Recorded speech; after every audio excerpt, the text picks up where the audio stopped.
Allez, on relance. Et puisse les dieux, cette fois-ci, m'être favorables. Je t'en prie.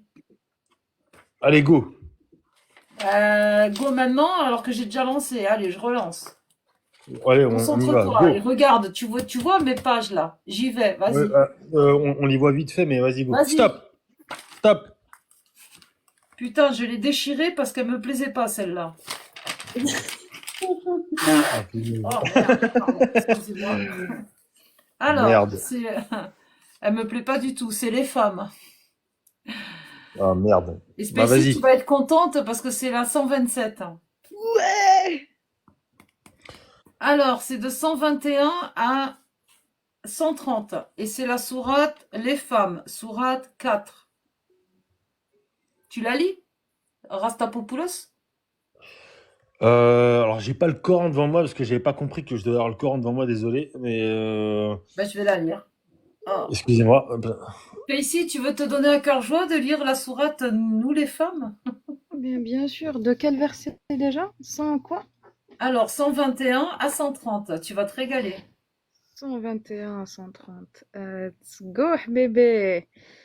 Voilà ceux dont le refuge est l'enfer et qui Super, ne ça trouveraient commence bien. aucun moyen d'y échapper.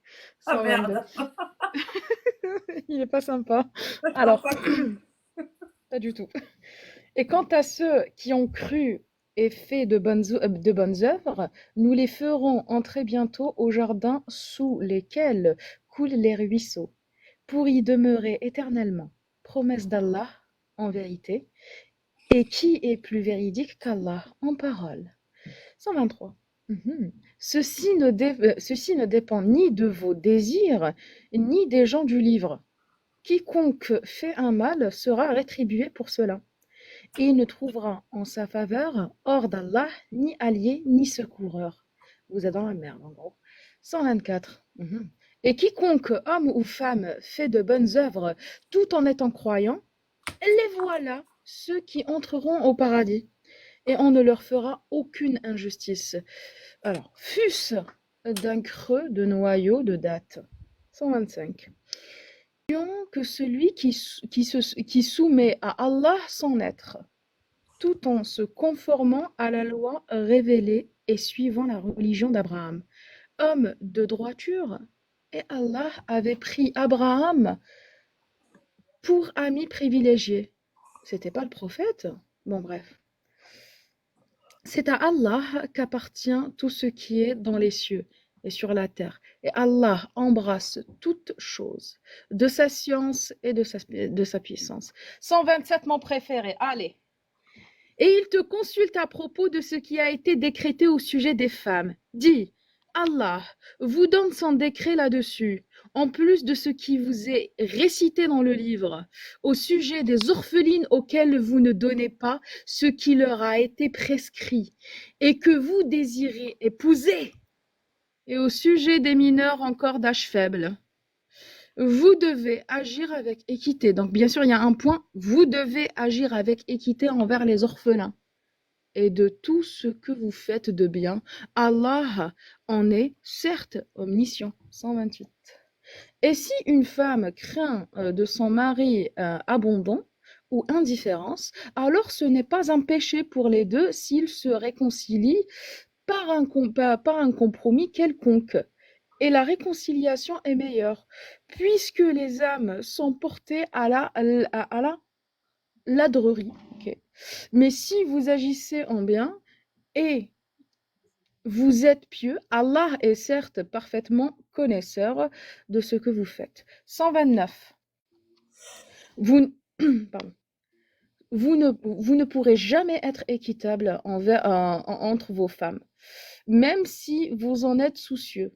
Ne vous penchez pas tout à fait vers l'une d'elles, au point de laisser l'autre comme en suspense. Suspense, n'importe quoi, c'est pas.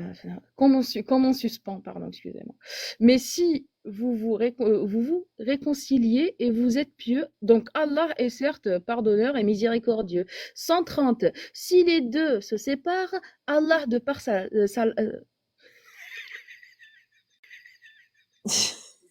pardon, c'est écrit largesse. Pardon, parce que je dis souvent la blague en béred. Pardon.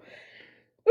Et si les deux se séparent, Allah, de par sa largesse, accordant à chacun d'eux un autre destin. Et Allah est plein de largesse et parfaitement sage. 31, allez, je vais me retenir. À Allah seul appartient tout ce qui est dans les cieux et sur la terre. Craignez Allah. Voilà ce que nous avons enjoint à ceux auxquels, avant vous, le livre fut donné. Tout comme à vous-même, putain, je me retiens de pas rire, hein. Et si vous ne croyez pas, alors, cela ne nuit pas à Allah, car très certainement à Allah seul appartient tout ce qui est dans les cieux et sur la terre. Et Allah se suffit à lui-même et il est digne de louange. 32, il me reste 2 versets, ça passe. À Allah seul appartient tout ce qui est dans les cieux et sur la terre, et Allah suffit pour s'occuper de tout. 133. S'il voulait, il vous ferait disparaître, ô gens, et en ferait venir d'autres, car Allah en est très capable, pardon. 134 est le dernier. Quiconque désire la récompense d'ici-bas, c'est auprès d'Allah qu'est la récompense d'ici-bas, tout comme celle de l'au-delà. Et Allah entend et observe tout. Merci. Rabbi Ared.